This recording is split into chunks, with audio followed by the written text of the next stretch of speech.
coal and oil? Well, do we have a solution for you? Natural gas. The gas is harnessed from below the Earth's surface using a new green technology called hydraulic fracking. Fracked gas is then transported in pipelines to a liquefied natural gas processing plant. The gas is cooled down and turned into a harmless transportable liquid called LNG. LNG is then shipped overseas to be used as a clean energy. Wouldn't it be nice if that were true? There's a part of the story that's not being told. Meet methane, the primary component of natural gas and the second biggest contributor to greenhouse gases after carbon dioxide. But compared to carbon dioxide, it traps heat in the Earth's atmosphere 86 times more effectively. And because it's a very compact molecule, it leaks very easily. Here's what they're not telling us. While causing environmental destruction with gallons and gallons of chemically treated water, methane is leaking during the entire fracking process. Pipelines run across hundreds of miles of land, clear-cutting thousands of old-growth trees. And it's a fact, no matter what, all pipelines leak. When natural gas is cooled and turned into a liquid, it requires a huge amount of energy, which causes even huger emissions of CO2, the number one contributor to greenhouse gases. Natural gas is a fossil fuel, just like oil and coal.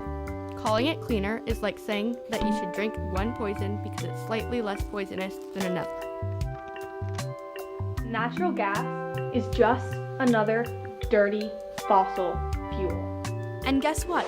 2 LNG export projects have been proposed in Oregon. The greenhouse gases emitted from the proposed LNG projects would add to a big problem that's already getting worse: global warming. These emissions add to an existing layer in the atmosphere that traps heat, increasing the temperature of Earth. This helps cause extreme weather events, rising sea levels, and mass extinctions. In 2012, 61 million metric tons of greenhouse gases were emitted in Oregon. These 2 projects would more than double these emissions, making them the 2 largest contributors to greenhouse gases in the entire state. We are killing our future, one terminal at a time. I don't want to deal with fossil fuel infrastructure that will last for decades. I'm not ready to say goodbye to old-growth forests. What if the iconic salmon were just a memory? I don't want to deal with a dirty future. I want to look forward to a future with opportunities. I want to rely on renewable sources of energy. I want to be part of the generation that makes a difference. I want to help save the Earth. Do you? California and Washington said no to LNG export projects. Oregon has the right to a clean future too. We can say no and kill these big gas corporations' last resort for a West Coast terminal on American soil. We have the power to call Governor Kate Brown and demand a better future. Dial 503-378-4582 and tell Governor Brown to say no to the LNG export projects. Together, we can make the difference that will help save the world.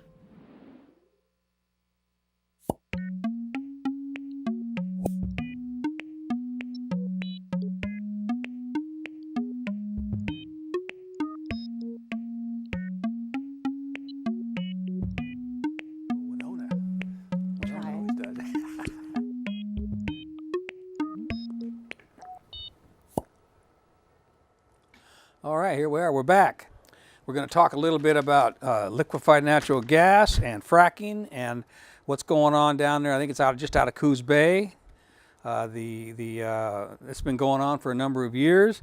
My guests here far right is Ted Gleichman, who's with Oregon Sierra Club and also sustainableeconomy.org. And then Kaila Farrell Smith, Klamath Modoc, who is also an artist, and she's going to speak mainly how this pipeline will be affecting her heritage and her culture. These things are always taken for granted that the farmers and the landowners are the ones that are suffering, but quite often it's also the tribes too as well. So we'll start off with just you got a little bit of what's going on with this, but Ted will give us a little rundown of what this is all about, if he can encapsulate 12 years or whatever this is in just a few minutes. Yeah, the folks in Southern Oregon and around the state who've been fighting the Pacific Connector fracked gas pipeline proposal and the Jordan Cove liquefied gas export terminal proposal for Coos Bay have been suffering. Thousands of families have been suffering now for more than a decade. And I think a nice, clean way to think about this monstrosity is planet, project, and people. And you can take those three circles and they go in every direction. From a planet point of view, if Jordan Cove is built with the 230-mile explosive fracked gas pipeline feeding gas in from Canada and maybe some from the Rockies that's been taken out of fracked wells, it will be the largest emitter of greenhouse gases in the state of Oregon when the Boardman coal plant in the gorge, or above the gorge on the Columbia, is closed in 2020. But that's just looking at the boundaries of Oregon. If you look at the origin of the gas, and if you look at the use of the gas in Asia after it's liquefied, put onto ships, and transported, it is 15 times the size of Boardman in terms of being an emitter, and it would be half again as much gas as is used every day, exported every day, as is used every day for all domestic, residential, commercial, manufacturing uses of fracked gas, methane, natural gas in the state of Oregon. It's a massive project, $10 billion. And that Billion? Billion with a B. Not just the biggest energy project in Oregon history, but the biggest construction project in Oregon history, if built, and the worst greenhouse gas emitter. Methane, which is by far the largest component of fracked gas, in the United Nations scientific calculation on that is that it's 86 times, not 86%, 86 times as potent as carbon dioxide. I've heard 19, I've never heard that. In global warming potential over a 20-year period. The 19 number is calculated over a 100-year period. We don't have 100 years. So it is not about a century. It's about the next 2 decades. So is that methane, just briefly, there's up in Kalama, Washington, they're wanting to put in something up there too. It's a methanol production facility that would be the biggest one on the planet. How does this? They want to mirror that, again, pulling frack gas from the Rockies in Canada. They want to mirror that. The Chinese government company that's proposing the methanol production facility in Kalama, Washington, is proposing the same thing as a next step in Clatskanie, Oregon. Together, those two would be even bigger than Jordan Cove, and just massive, massive amounts of environmental damage and climate damage and so we're under siege. Damage. We are under siege. We've done great work stopping coal terminals. The Tesoro Savage oil transfer terminal that was proposed for the Port of Vancouver after a 5-year battle, it's dead. I mean, Pembina propane export terminal here. We beat that. And Pembina, interestingly, the Canadian energy speculators are the owners of the Jordan Cove and Pacific Terminal proposal and Pacific Connector gas pipeline. I'm not surprised. Yeah, they're nasty operations. I had some wrong ideas, I think, about this because what was going on up in Astoria, they were wanting to bring in LNG, liquefied natural gas, and de-liquefy it or whatever, and ship it on a pipeline, the Palomar pipeline out somewhere. I can't remember where, but that was stopped. But what you're talking about is this fracked gas is coming into? So, yes, this is for the Southern Oregon project, and we have a map if we can bring it up. All right.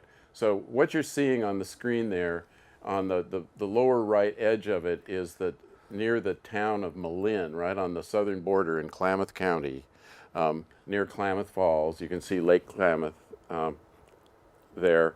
And then that pipeline, 230 miles, running across some of the most rugged territory in the state, up to Coos Bay, crossing 5 major rivers, and including crossing the Umpqua twice, the Klamath, the Rogue, the Coos, the Coquille, and Some of those more are than wild and natural rivers. Absolutely, and 400 some waterways, a 36-inch explosive pipeline in earthquake-prone territory and fire-prone forests. 40% of the land is publicly owned land, and by the Forest Service, our Bureau of Land Management. And rural pipelines are thinner and weaker. And so planet, project, and people, looking at the project side, you put the thinnest pipelines in the areas most prone to fire. When our earthquake hits, it's not if, it's when. Again, right? The last time was in 1700. We have indigenous history on that, as well as scientific evaluation that's come out just in the last decade. Sure. That pipeline, that 230 miles of pipeline is going to fracture at every 40-foot joint. And those metal edges are going to rub together for the 5 to 8 minute duration of the It takes one earthquake. spark. And exactly. And then you have the firestorms that we've been seeing in California and in Oregon. And leading us in, therefore, to, if you will, the people. Firestorms like that can't be put out at the same time when first responders are already busy. And I mean, the biggest earthquake in United States history, the last one was before the United States was created, right, 1700. And at a time when everyone is going to be dealing with the devastation of the tsunami taking out the coastline and the earthquake going all the way through into central Oregon.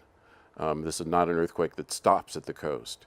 But in the meantime, even if that doesn't happen, I mean, the odds are about 1 in 3 that it would happen during the proposed lifespan of this insane scheme.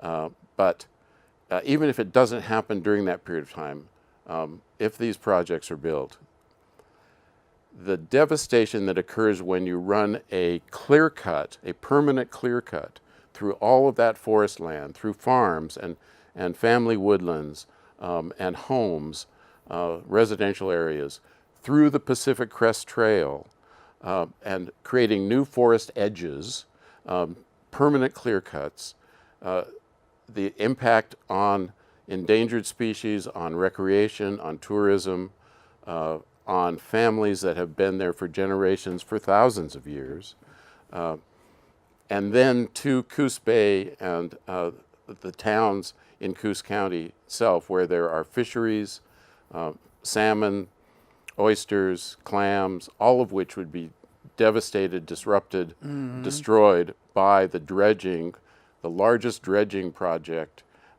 in Oregon history, in a bay or an estuary, comparable to the massive dredging that's occurred in the Columbia itself. If this goes forward. So and there are literally thousands of families that have already had their lives disrupted for more than a decade. And so what you were talking about, Jim, in the Columbia estuary was also true for Jordan Cove. Originally, the plan was for an import project, but they actually knew then that fracking was coming, and they flipped to an export project. So there was round 1. Round 2 was an export project, which then was denied by the federal government in 2016 twice. But control of the federal government permit process for these things has flipped to the Trump regime. It is not an administration, it's a regime, we know that. Junta. Too close to that, certainly. And so now the company is counting on the Trump regime to push this through, and we are fighting it on the state level. And it's brought a lot of different people together in a lot of different ways. Well, that's always one of the best things that happens when you're under fire is community spirit jumps up. But we've got a pretty good idea, and we'll get back to some of these dangers here in a little bit. But Kaila, you want to introduce yourself and talk a little bit about how this is affecting your people. I know that the Klamath-Modoc were either the first or the only native group that has been resisting this. Yeah, thanks for having me on, Jim and Ted. Waklisi Gausasas Kaila. Nice to meet you. How's it going? My name is Kaila. I'm from the Klamath and Modoc Nations. I'm a visual artist. I teach at Portland State University in the Indigenous Nation Studies, as well as I'm a co-director with an arts nonprofit, Signal Fire, which takes artists and creative professionals out onto backcountry trips. So we go backpacking, That's canoe Amy trips. Harwood. Yeah, Amy's my I worked my with her colleague. on the board of BARC. Yes, yeah. So I work with Signal Fire. But primarily I'm here today engaged with this discussion because, I mean, this is frightening. You know, what Ted just described, it really, really is insane. And this is a frightening project to imagine, you know, like cutting out the clear cuts to make a corridor the size of like I-5 through 233 miles through my ancestral homelands. That's through our, you know, burial grounds. I am working on an exhibition at the High Desert Museum in Bend next year. Right. It's called Water in the West, and we spent, myself and other artists and people from the museum were actually down in southern Oregon in caves and talking to archaeologists. And, you know, they've dated my ancestors back to 15,200 years ago. And that's just a part of it, you know. And so this is a big deal. This is, you know, we don't really, I was talking to other members of the Klamath tribe.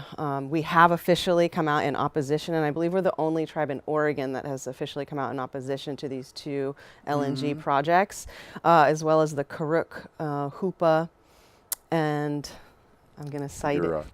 What's the other one? The Yurok. They're Yurok, all yes. west And of Wairika in that area. Yeah, so downriver. And we The have lower Klamath. Yeah. the lower Klamath. And we have relationships, you know, with those tribes because those dams have been on that river and has prevented the salmon to return up. We're the lake people, so when you were showing that map, it's Upper Klamath Lake and Agency Lake, and then you go down south. And a lot of the lakes have been dried up now, so, you know, we're also in midst of like Sure. water wars. Well, they were all real shallow, so. Yeah, lakes. yeah. But my point being, though, that this is linked to our culture. It's linked to ancestral knowledge, indigenous knowledge, specifically from an artist point of view, an indigenous perspective. You know, this is our food harvesting. So, you know, our wokus comes from the lakes, our traditional chawam, which is suckerfish, our traditional salmon, chials. We haven't had the salmon in the upper lakes, I believe, for over 100 years. Trying to remember the name of the dam that stopped all that, because there was a lot of folks coming up here, Pacific Corps, going up against Pacific Corps to try to get those dams toward Iron Mountain, Iron Gate.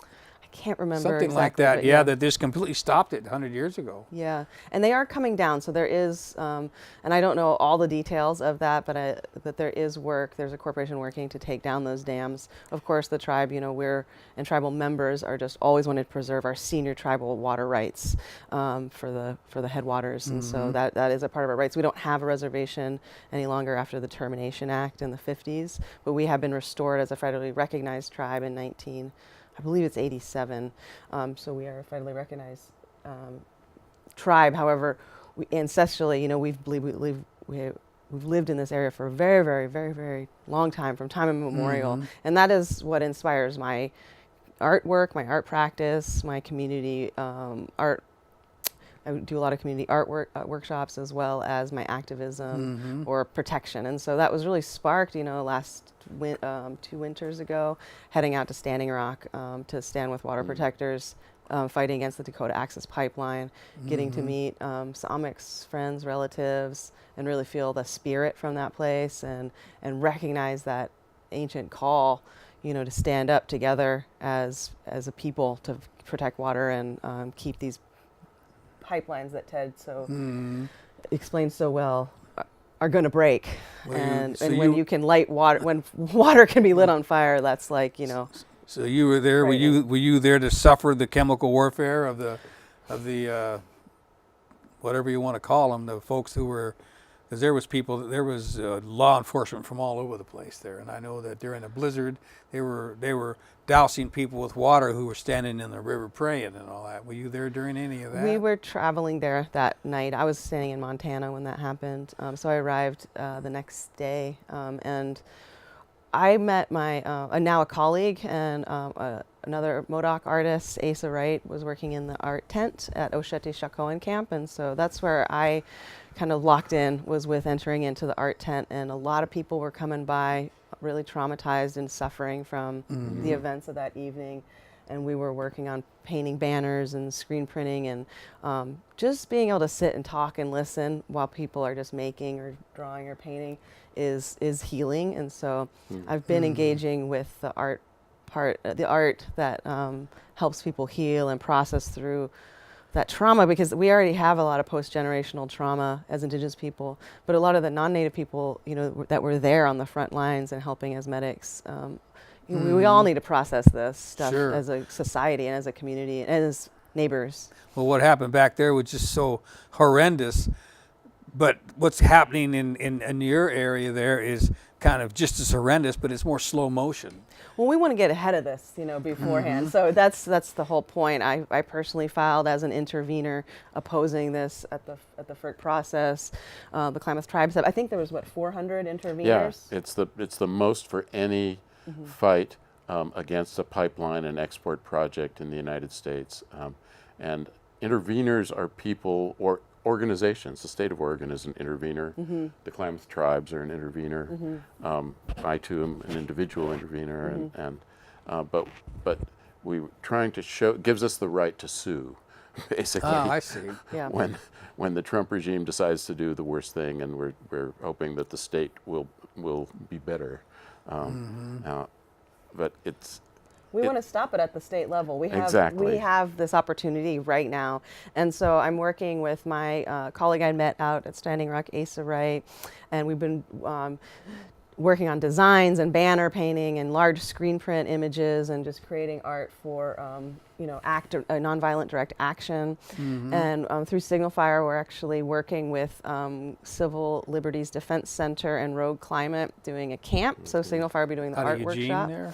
Yeah, this will be taking place down in Southern Oregon, but it's Next Generation Climate Justice Action Camp, which is a really long acronym that I can't remember. But they do that every summer, I think. Yeah, so we're coming in to help with the art project Signal Fire, and Ace and I are going to be working on that, so helping the youth get involved, and so that'll happen this summer. Is there any chance that the Coquille will join on to this? Because this goes right, that's where they are, is Coos Bay, isn't it? It is, yes. And I'm not from that tribe, and I'm not sure exactly, where all of the other tribes are at. We are encouraging and really hoping that all the tribes in Oregon come together to keep this disastrous LNG pipeline firebomb in a tsunami zone out of the state of Oregon. That the dredging that would happen in Coos Bay it would devastate, not only tribal lands and burial grounds, but also food sustenance sources and fishing communities and oyster communities like you were talking about. Sure. These LNG tankers are the biggest vessels in the sea. They're the size of like 3 football fields, I think.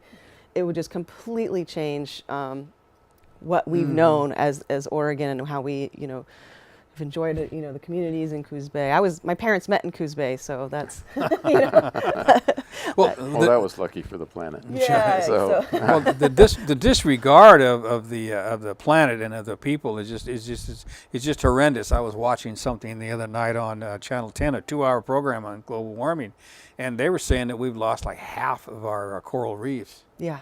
And that may not affect us directly, but it's going to affect the other marine life that uses those, and the ones that use those, and the ones that use those, and the total disregard of the web of life that these projects display. I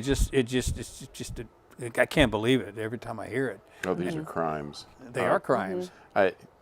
Kurt Vonnegut once said, human beings are the only species that won't save itself because it's not cost effective.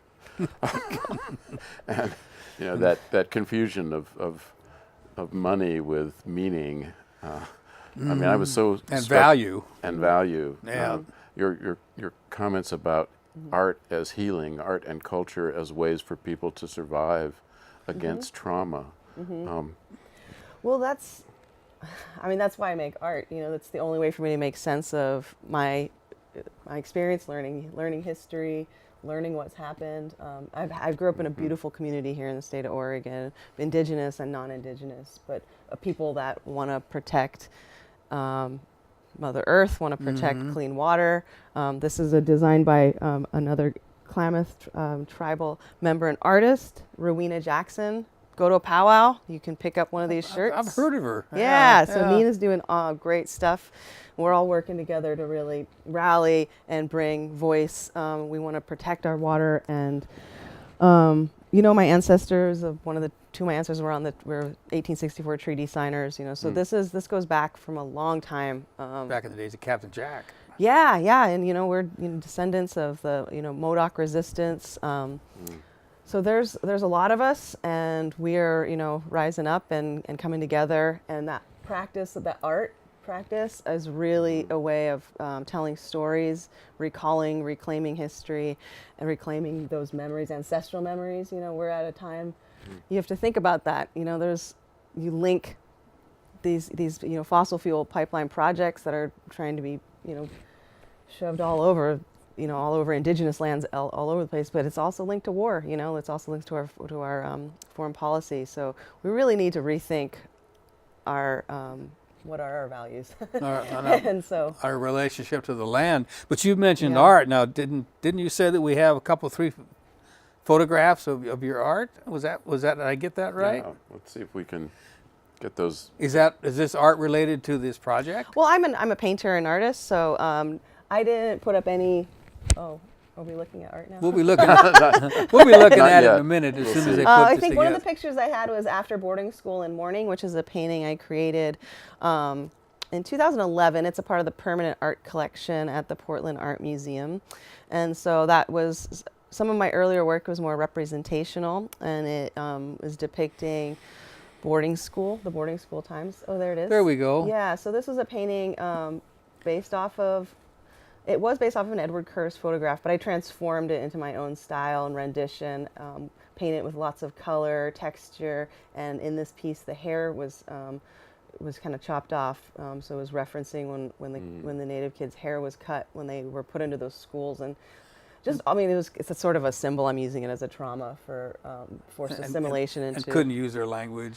Beaten if they were speaking their native languages. So this is all my generation and older and younger. You know, we all have that as a part of our legacy. My dad was taken when he was 7 years old for those boarding schools, but that's kind of a part of the story. But then there's a lot of beautiful memories. My father's name is Al Smith, and so he has a famous court case, Al Smith I was just going to versus say, Oregon. was that the peyote? Yeah. So I'm Al's youngest daughter and Laylick's I'll be darned, yeah. youngest son, and so this is I grew up during that court case. So I was in Washington D.C. during that Supreme Court case. I think I was about 7 years old. Was that that wasn't the 70s? That was much later than that. I'm born 82, so 89. It was 90, I think. There's that Yes, really we had a lot of court serious cases up here having to do with salmon and fishing rights, but that was much earlier. That was earlier, yeah. So this was in the 80s when I was growing up. So one of his early memories is the collecting wokus in the lakes, and wokus is our food sustenance. So that's this painting here. Wokus is the pods in the yellow lily pad. So those are edible then. Yeah, so that's one of our ancient food sustenance.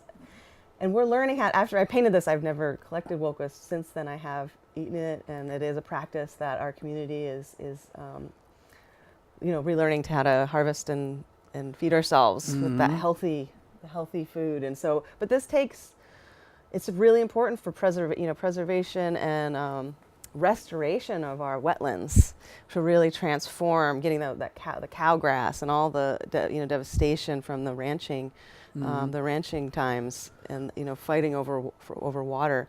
So that painting does kind of reference that. Something I was going to bring up. You said that the healthy foods, and so that means that the lake is probably still healthy. Well, that's the big issue That's the big issue. Yeah, and I'm not the person that's most knowledgeable about all those details. I'm just sort of reacting as an artist, kind of watching, hearing, listening, trying to get to the spirit of like what's that inspiration to want to return back to the homelands and return back to those healthy ways of life and community and supporting one another. And so with, friends and artists that I collaborate and work with, we're all in that mindset of wanting to support one another and be able to all of us, work together as communities to keep Oregon, at least the way I knew it growing up. And there's always been fights, but well, the industry will affect that lake. And the industries can affect that lake and farming and all that. But then what we're talking about is, the effects of this pipeline would be just so much more horrendous. I mean, it isn't just they're digging a channel and they're putting pipe through it that may or may not leak. It's going to have so many other effects on the biodiversity of the areas. Exactly. And like you mentioned, the foodstuffs and that is all along that whole bunch. You're at pretty much at the very beginning of that. Yeah. Seems like. Yeah, we are. But then it's gonna because I noticed it was really faint and then it got darker as the thing went up. The map. And so we're down to think 4 that was minutes. Symbolic, but so it's equally dangerous throughout the entire 230 miles, except that it's more dangerous in the most rural areas in a way because they use the thinnest, weakest pipe in rural areas under federal pipeline standards. Oh, that doesn't make sense. But there's so much more we could talk about the dangers, but I think we need to talk about what people can do. Yeah.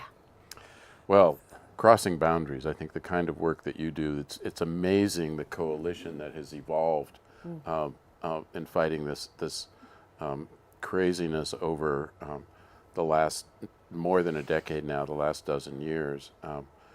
People who normally can't agree on lunch do not like the idea of a foreign corporation coming in to use eminent domain as a private company against indigenous communities, landowners who have been farming or have woodlands, ranches for decades and decades. Generations, you bet. Generations, and are starting to understand more, I think, just to be really candid about this, starting to understand more about land being stolen by foreigners, which of course is the history of our violation of the indigenous communities and the genocide that we created on this continent. What's really interesting is that you look through the history of settler colonialism and the violence of settler colonialism,